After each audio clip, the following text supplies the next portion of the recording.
कहिलेकाहीँ लाग्छ हामी फोन चलाउँछौँ कि फोनले हामीलाई चलाउँछ। बिहान उठ्दा पहिलो कुरा फोन, सुत्नु अघि अन्तिम कुरा फोन। पहिले बिहान उठ्दा हामी सूर्योदय हेर्थ्यौँ, अब नोटिफिकेसन।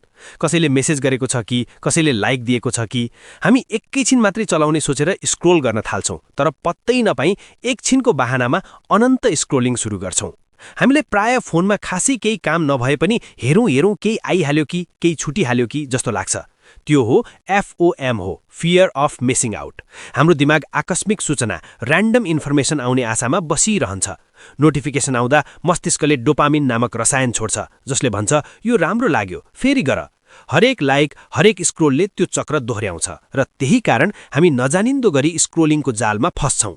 यसलाई डोपामिन लुप भनिन्छ, जहाँ दिमाग सानो रिवार्ड, इनाम खोज्दै बारम्बार त्यो व्यवहार दोहोऱ्याउँछ।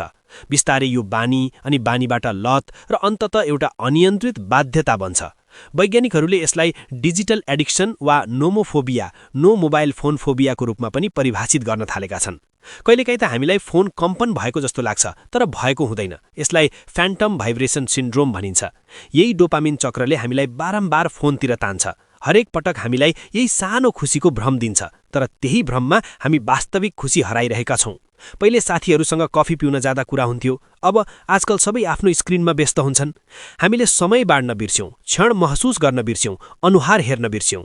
हामीले सोचेका थियौँ मोबाइलले हामीलाई जोड्नेछ, तर उसले हामीलाई एक्लो बनाएको आभास हुन्छ।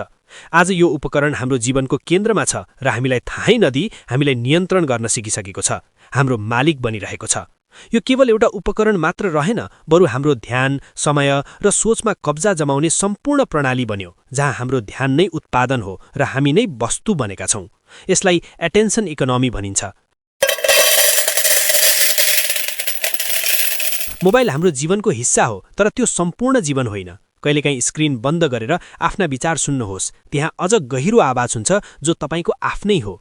अनि कहिलेकाहीँ डु नट डिस्टर्ब बटन मात्र होइन, डु नट गेट कन्ट्रोल्ड पनि थिचौँ, किनभने शान्ति प्राय अफलाइन नै हुन्छ।